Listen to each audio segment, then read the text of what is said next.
S'il te plaît. Euh, Bonsoir, grand. Oui, bonsoir.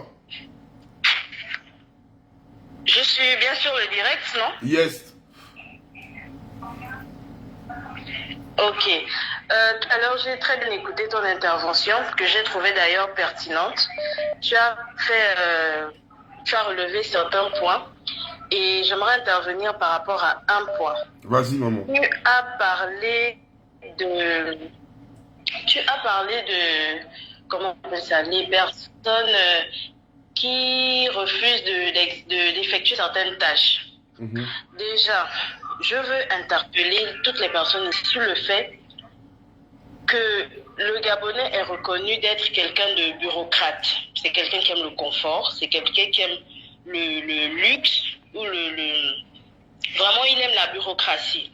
Mais j'aimerais dire en fait que j'aimerais poser la question en fait de savoir qu'est-ce qui emmène le Gabonais à être comme ça.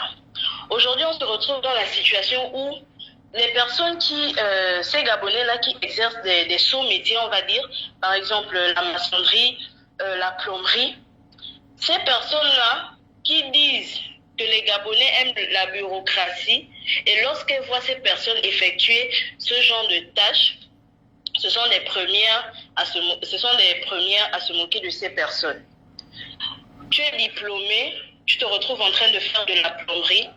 Ce sont les mêmes personnes qui indexent, qui disent que le Gabonais aime le bureau, qui se retrouvent en train de se moquer du diplômé qui fait de ces petits métiers. Tu as parlé également des West Africains. Vous savez, dans de vrais pays, on a ce qu'on appelle la protection de l'emploi. C'est-à-dire qu'il y a des emplois qui sont réservés d'abord aux nationaux. Mais aujourd'hui, on se rend compte que la plupart des marchés sont réservés aux étrangers. Je prends le cas du transport en commun. 80% des transports en commun sont effectués par les étrangers. Ce qui fait en sorte que nous, Gabonais, on se retrouve en manque d'emploi. Il y a le marché de l'épicerie. Les épiceries sont gérées que par des étrangers. Et c'est bien dommage. C'est tout ça là qui crée le manque d'emploi, qui fait en sorte que les Gabonais soient délaissés en quelque sorte dans leur propre pays. J'ai fini, merci. Merci, maman.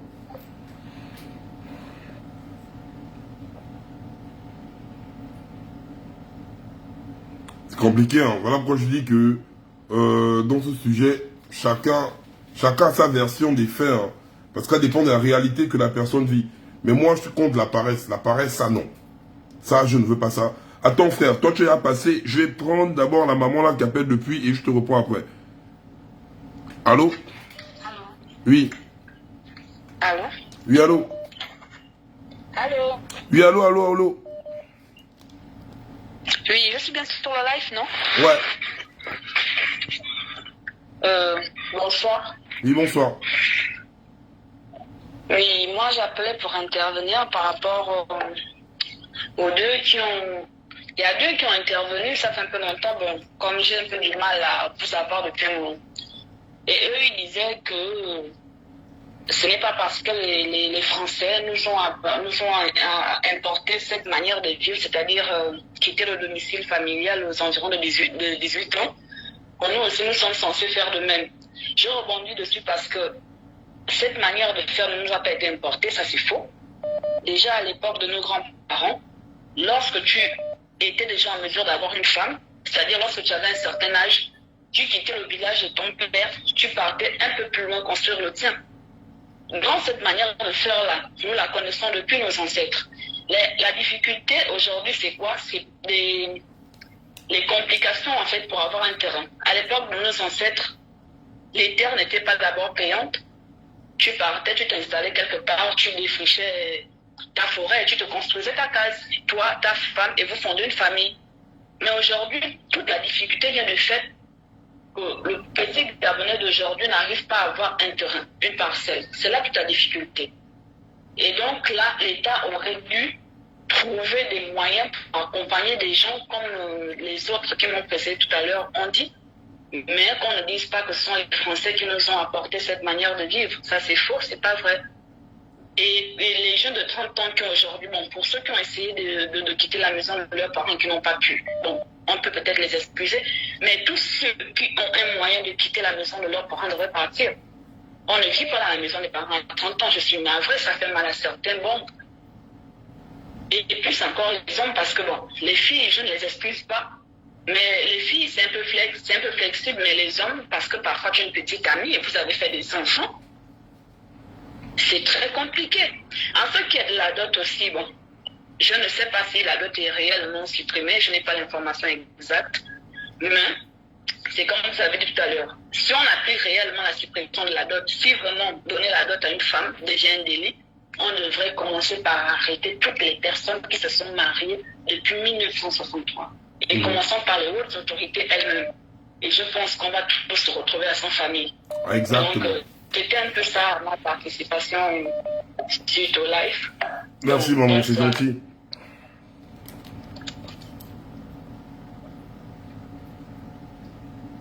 Donc les gars, c'était un peu ça le contour, parce qu'on va pas rester là longtemps. On va se dire rendez-vous à demain, parce que demain on va terminer notre live concernant les étudiants. On va faire ça propre. En guise de conclusion, les gars, peu importe la situation, on ne juge pas les personnes. On ne juge pas les personnes. C'est dur pour tout le monde. Hein. Mais pendant que tu es en case là, essaye de combattre pour partir de la maison. Parce qu'à 30 ans là, c'est compliqué. Aux 40 ans arrive vite, frère. On n'est pas là pour te forcer. C'est pas là. Tu n'es en concurrence avec personne. Tu n'es en concurrence avec personne. Enlève ça dans ta tête. On parle par rapport à ton bien-être. Réfléchis vite parce que à 30 ans, tu as encore la force. 40 ans, tu commences à t'affaiblir. 50 ans, c'est mort. 60 ans, c'est fini. Hein. C'est fini, frère. C'est fini. Donc, c'est un conseil qu'on te dit qu'à 30 ans, à partir de 30 ans, commence à faire tourner tes méninges. Commence à réfléchir comment je vais faire en sorte de sortir de là. Si il n'y a pas de saut métier, frère. Si tu ne te bats pas maintenant, quand tu as encore la force physique, tu ne pourras plus rien faire après, en fait. Parce que le temps va venir te rattraper. Et la vieillesse, ne blague pas avec ça. Donc quand la vieillesse, c'est fini, hein, frère. Tu ne pourras plus rien. Donc, profite de ta jeunesse. Peu importe la situation du pays. C'est pas parce que c'est compliqué au pays que tu crois que ça ne va pas tomber du ciel. Je suis désolé, frère. Ça ne va pas tomber du ciel. Même si tu crois que ça va tomber du ciel, hein, c'est vrai, tu vas te fatiguer, tu vas attendre que ça tombe du ciel, et plus tu vas attendre, plus tu seras là, et tu vas être la risée, parce que tes petits frères viendront, tes neveux viendront, on va te voir que dans la maison, en train de voilà, oui, tu vas commencer là à attendre la mort des parents dans la maison. Frère, et ma soeur aussi, c'est la même chose, hein, parce que l'émancipation de la femme, l'égalité des sexes, machin, toi aussi, maman, apprends aussi toi-même à voler de tes propres ailes. Par contre, aussi des filles dans la maison familiale, elles bombardent les enfants, elles bombardent que les enfants, elles ne veulent pas sortir, elles bombardent que les enfants dans la maison familiale. Ça aussi, on ne veut pas. Ça nous concerne nous tous, c'est nous tous. C'est dur dehors, mais allons. Parfois, c'est aller cultiver à la terre. Il y a beaucoup de personnes qui se disent que oui, il faut rester à la capitale, il faut rester à la capitale. C'est là où parfois on s'embrouille nous tous. On s'embrouille. Quand tu sens que la capitale est dure, bouge au bled. Avec un plan détaillé. C'est longtemps que tu vas te débrouiller. Ils ne sont pas dire oui. Parce que le problème du Gabonais aussi, hein, on a un truc. Hein, quand le Gabonais veut faire une activité, il ne pense qu'aux millions. C'est ça notre plus grosse erreur. Tu dis à un Gabonais commence une activité avec 50 000. Il ne va pas voir l'amélioration. Il va voir que les difficultés. Il va dire non, c'est compliqué, 50 000, c'est quel argent? Je vais faire quoi avec 50 000?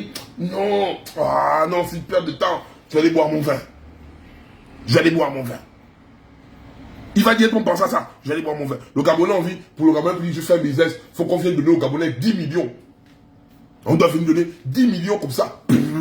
C'est là où le Gabonais dit, voilà, là, je peux parler business. Mais frère, 10 millions, tu as trouvé ça où? Qui va te lever comme ça là? Quel membre de ta famille pour ton business va venir et quel membre de ta famille va te donner 10 millions comme ça, Ngori? Parce que vous avez été trop beau, quoi. Tu es beau quoi, tu attends 10 millions comme ça, là on va te donner parce que tu veux. Et les projets des 10 millions, là, quand tu vois les 10 millions, là, tu ne peux même pas réaliser ça. Parce que la base de tes projets, c'est basé sur une somme d'argent. Et quand les 10 millions vont venir, vu que tu n'as jamais attrapé 10 millions, tu deviens fou. Boîte de nuit, lenga. 10 millions, hein, ça se pète en une semaine quand tu ne sais pas gérer l'argent. 10 millions là, tu pètes en une semaine. Hein.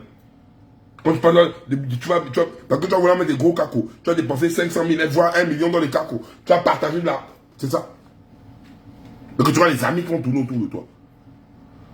Or, avec peu, avec 50 000 là, tu peux voir un business que tu localises. Tu localises et tu fais un peu. Oui, allô? Bonsoir. Oui, bonsoir, sois bref, parce qu'après je voulais arrêter en fait.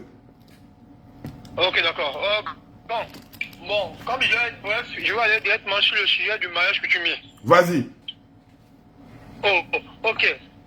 Pourquoi aujourd'hui on parle de nos ancêtres juste lorsqu'on parle du mariage coutumier? Pourquoi aujourd'hui on dit c'est ce que nos ancêtres nous ont laissé? Pourquoi? Les ancêtres nous ont laissé plusieurs choses que nous connaissons tous, qui sont le bouti et autres. Mais aujourd'hui, nous avons tous renié ça pour juste dire aujourd'hui, les ancêtres nous ont laissé le mariage coutumier. Moi, je dis non. Il n'y a pas que ça. Il n'y a pas que ça que nos ancêtres nous ont laissé. Je dis non. Aujourd'hui, qu'est-ce qui ne nous fait pas dire que ce sont les ancêtres-là qui sont déjà en train de nous frapper pour dire, vous nous avez renié. Pour prendre une chose, mariage coutumier, parce que de nos jours, c'est ce que le Gabonais connaît. L'ancêtre m'a laissé le mariage coutumier, mais qu'en est-il de ce que l'ancêtre t'a laissé, qui est le buti, qui est le ndjobi et qui est tout ce qu'on fait? Moi, j'aime dire que dans la vie, il faut savoir, pour savoir où on va, il faut savoir d'où on vient. Pour les femmes qui veulent aller en mariage, aujourd'hui la femme veut partir en mariage, c'est parce qu'elle veut le complexe. C'est parce qu'elle veut que on dit non, elle est partie en mariage. Mais je ne peux pas épouser une femme grande si je n'ai pas encore construit ma maison à moi. Je ne peux pas épouser une femme si je n'ai pas encore un emploi stable.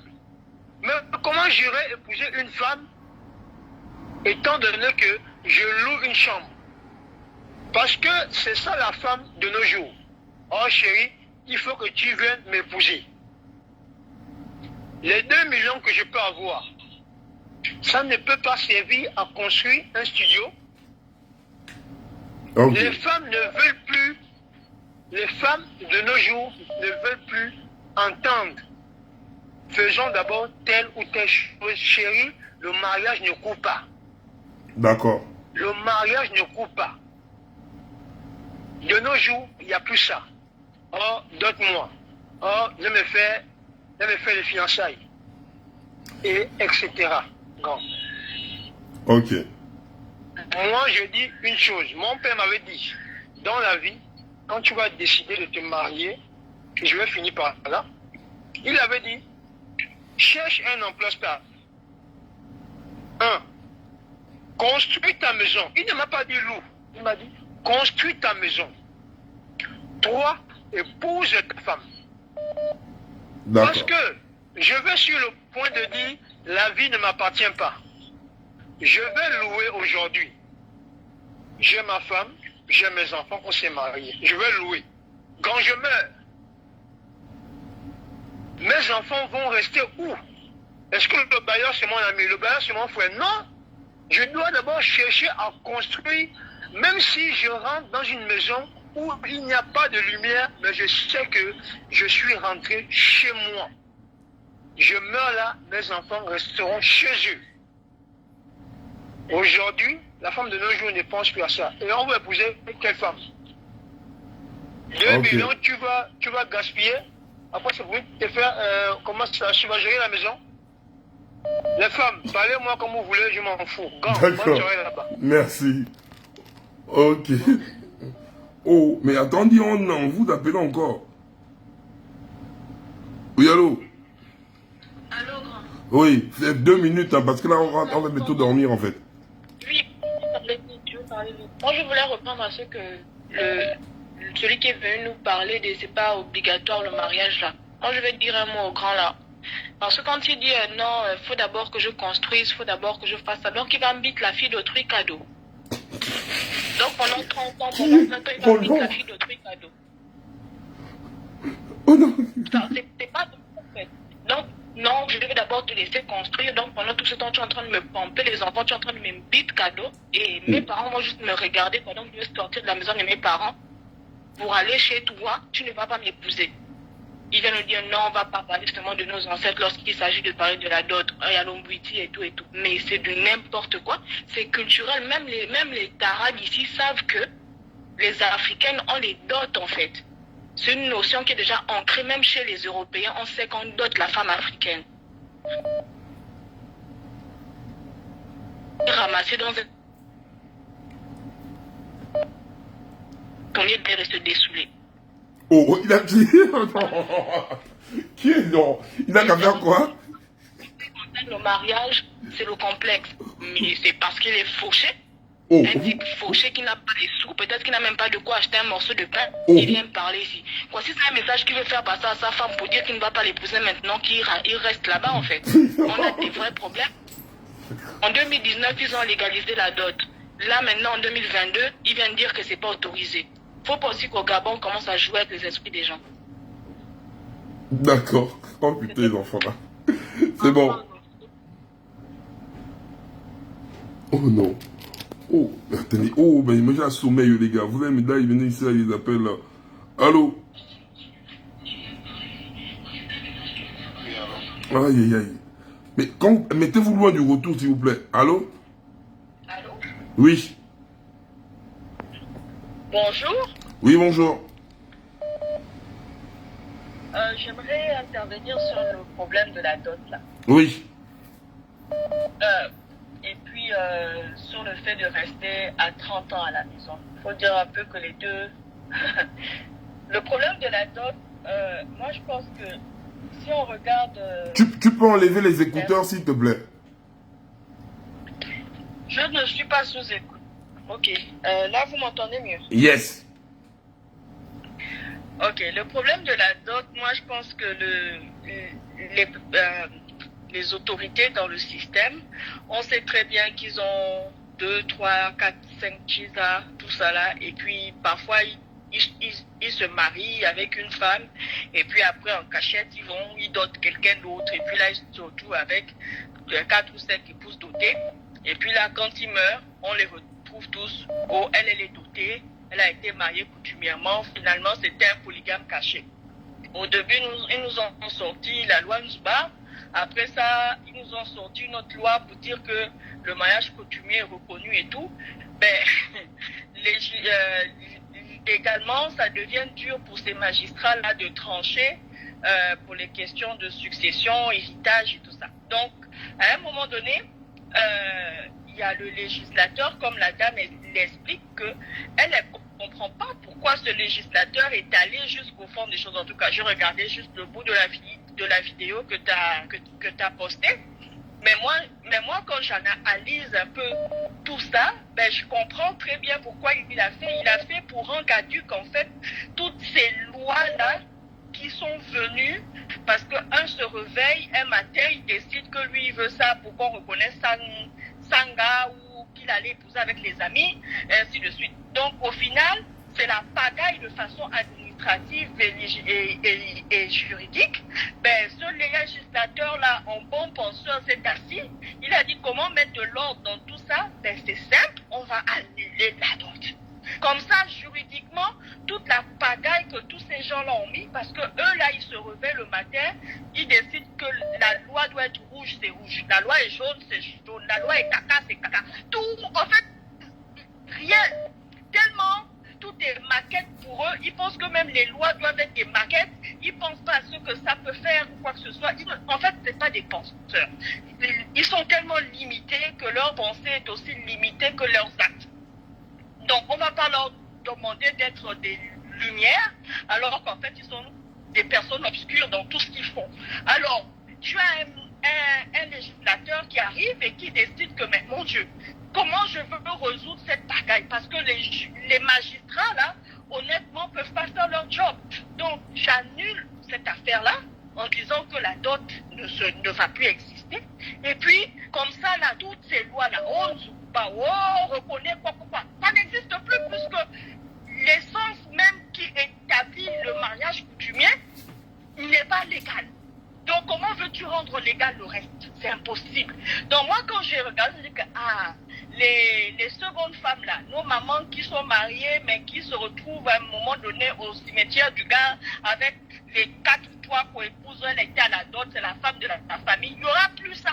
Tu n'es personne en fait. Donc, pour moi là, j'étais contente pour la dot. Ça, je prends l'affaire de la dot, je me mets de côté. Maintenant, pour l'affaire de rester 30 ans à la maison là, on est dans une société, comme d'habitude, on ne va pas se le cacher. Il y a combien de techniques au Gabon? À l'époque de Bongo, là, il y avait juste le lycée technique qui faisait les filières techniques. C'était les mêmes filières, là. Il n'y a pas 1000 filières. Tu as 4 ou 5, en tout cas, tu as 4 ou 5 personnes, 10 personnes pour un seul job. Ils ne peuvent pas tous avoir le même travail. Ce n'est pas possible. Il n'y a pas de diversité dans le système éducatif. Il n'y a pas une proposition qui est faite. Et au final, quand on parle de maçonnerie, tu as déjà vu l'école de maçonnerie au Gabon. En tout cas, moi, je n'ai pas laissé ça. Ça fait longtemps que j'ai quitté le Gabon. Donc, je ne peux pas parler. Je suis venu enfant en Occident et tout. Donc, c'est dur que je puisse savoir s'il y a une école de maçonnerie ou une école de forgeron ou une école de quoi que ce soit là-bas. En tout cas, je ne sais pas. Les écoles qu'on trouve ici, des techniques et tout, je ne sais pas si on trouve ça là-bas. Alors, tu n'as pas beaucoup de propositions. Non seulement tu n'as pas beaucoup, mais même la simple proposition là du primaire. Tu as l'école qui est dans les inondations. L'eau rentre dedans. L'enfant va à l'école ou il ne va pas à l'école quand il pleut. La toiture même, ils ne sont même pas capables de gérer ça. Mais l'enfant même déjà découragé. En Occident, on voit ici un décrochage scolaire. En Occident, il y en a plein qui ne vont pas à l'école. De nos jeunes et tout ça, même blanc, même white, même noir, tout ça là, ça va pas à l'école, ça s'arrête. Alors tu vas poser la question et pourtant il y a toutes les conditions. Et là, tu es dans un pays, quand tu regardes même la condition même, tu dis que mais celui même qui va jusqu'au bac là, il faut le féliciter. Quand il arrive au bac, il a le bac, tu fais la fête parce que tu dis que mon Dieu, il est passé à travers tout ça là, à travers tout ce qui pouvait l'empêcher. Mais cet enfant-là est dans la persévérance de finir. Il a fini, il arrive au bac, tu es content parce que même le banc pour s'asseoir, il est 4-5 dans le banc, même pour écrire. Moi, j'écrivais bizarre quand j'étais au Gabon. Parce que quand tu apprends à l'école là, vous êtes serré sous le banc. La maman n'a pas les moyens pour t'amener, mais c'est pas tout le monde qui va à l'école conventionnelle et tout ça là. Donc tu écris penché comme ça là. La colonne vertébrale est même déjà penchée. Tu ne sais pas écrire droit. Mais il faut voir nos écritures. On écrivait bien quand même. Mais là, c'était miraculeux. On vit une vie de miracle. On vit des vies de survivants. Et puis là, vous voyez des gens qui arrivent à 30 ans, c'est vous qui êtes en train de le juger. Mais gars, le gars à 30 ans est dans la maison de son père ou de sa mère. Quand tu regardes même la maison, c'est le Mapan de chez Mapan. L'espérance est déjà finie. Mais c'est dans ça là que le gars a quand même un peu d'espérance. C'est dans ça que sa maman, comme disait le gars qui est intervenu là, il espère que le petit 2000 qui va aller trouver le petit 5000. Pourquoi vous avez les bangados? Pourquoi on a les bangados, les voleurs et tout ça là? C'est parce que ce sont des enfants. Quand il voit 5000, il dit qu'il peut voler 5000. Donc ça se met à dégager de ces pensées morbides qui font qu'on a développé la délinquance. Ou quand quelqu'un est complètement désespéré, il prend la drogue et tout, il se drogue parce qu'il veut oublier. Pourquoi ça fait les ouettes? Parce qu'il regarde sur le ouest, c'est juste 1 heure de ouettage. J'ai 1 million, j'ai 2 millions, j'ai ceci. L'enfant maintenant une façon de penser qui est la façon du survivant, la façon qui conditionne les enfants soldats. Et déjà, à la base, nos papas, nos mamans, faut pas se leurrer, ce n'étaient pas des commerçants. Ils n'ont pas le commerce dans le sang. Les étrangers qui viennent là ont le commerce. Quand ils sont là, ils sont Djoula, ils sont Burkinabé, ils sont machin. Ils ont le commerce, ils savent se chercher depuis l'enfance parce qu'ils ont vu leurs parents se chercher. Nos parents allaient à l'école. Bongo a fait des fonctionnaires, des patrons. Tu vas à l'école, tu as la bourse. Après ça, tu as assuré d'avoir une à se chercher. Et les parents qui ne savent pas se chercher, comment ils vont apprendre à leurs enfants à se chercher puis à se trouver? C'est pas possible. C'est pas possible. Vous demandez l'impossible dans un système de pensée, dans des forteresses de pensée qui ne sont pas... en fait, donc il faut se libérer même. En tout cas, voilà mon intervention. D'accord, maman, merci. Je prie seulement pour que tu sortes de là. 30 ans à la maison, la fille. Je prie seulement pour que tu ne pondes pas les œufs. Parce que dans la maison, même les œufs de vipère, tu viens racheter la misère sous la misère. Parce que ton travail là maintenant, pour elle, la femme là, le travail, c'est collectionner les hommes, collectionner les placements. C'est ça maintenant son travail, devenir une prostituée, fonctionnaire de la prostitution. Elle va devenir responsable de la prostitution avec tous les enfants un peu différents parce que c'est ça qui l'a fait manger. Il y a une réalité. Il y a une réalité parce qu'il y a un système de pensée qui s'est ancré et enraciné depuis toujours. Et je me cherche. Je suis dans un concubinage. Toi, le gars qui vient de parler là, oui, moi je montre de réponse. Tu viens dire que tu dois construire ta maison. Je dis, ton mandala reste dans ton pantalon là. Quand tu vas construire ta maison, bien tu vas mettre ça partout, et puis tu prends les enfants partout. Donc, toi, tu es un irresponsable pour prendre les enfants, mais c'est toi qui es responsable pour dire que tu restes tes parents pour construire la maison. On m'a dit, on m'a laissé un machin. Combien de gars on est réputé au Gabon pour avoir des hommes infidèles. Toutes les femmes au Gabon, quand tu dis que tu es gabonaise, on sait que toi, ton caleçon est déjà par terre. Parce que tu es une femme légère. Dans toutes les autres nationalités, on est réputé comme ça. Et puis c'est vous qui venez parler là, 30 ans, 40 ans. Reste à la maison, oui, mais reste à la maison comment? Et pourquoi? Reste à la maison comment et pourquoi? 30 ans, 40 ans ne veut pas dire qu'on est adulte. 30 ans, 40 ans ne veut pas dire qu'on peut s'assumer. L'âge ne fait pas l'homme. L'âge ne fait pas la femme. C'est la pensée qui fait l'homme, c'est la pensée qui fait la femme et qui bâtit quelque chose. Mais si tu restes dans une pensée de ne rien, d'attendre la manne, parce que si vous n'attendez pas la manne, quand le système là vous donne les 5 000 francs avec les t-shirts, vous ne courez pas comme des imbéciles et prenez les 5 000 francs. Quand on vous donne le poulet avec un poisson ou 2 cuisses de poulet avec l'huile ou le savon, vous n'allez pas courir aller chercher ça jusqu'à vous entretuer, à vous chamailler pour ça. Mais quand tu vois des gens faire ça, mon Dieu, quand tu vois déjà ça, comment tu peux poser la question pourquoi à 30 ans, 40 ans, quelqu'un est à la maison? Toi-même d'abord. Toi-même d'abord. Tout est pourri. Tout est pourri. 30 ans, 40 ans à la maison, c'est juste le reflet, c'est un miroir de ce que notre société est devenue, de ce que ce système bongo-là a fait de nous. En tout cas, je ne suis pas venu là pour faire les activistes et tout ça là. Merci pour tout ça. Non, merci. Bonne nuit. Merci. Bon, les gars, là, il se fait tard. Vraiment désolé pour toutes les personnes que je n'ai pas pu prendre. On se dit rendez-vous à demain. Je vais faire le live un peu plus tôt parce qu'il y aura beaucoup d'étudiants qui vont appeler. Là, tous les étudiants, rendez-vous demain. Demain. Donc, bon, pas demain, tout à l'heure. Donc, j'essaie de faire ça à 22h pile. 22h heure de France, 21h heure du Gabon.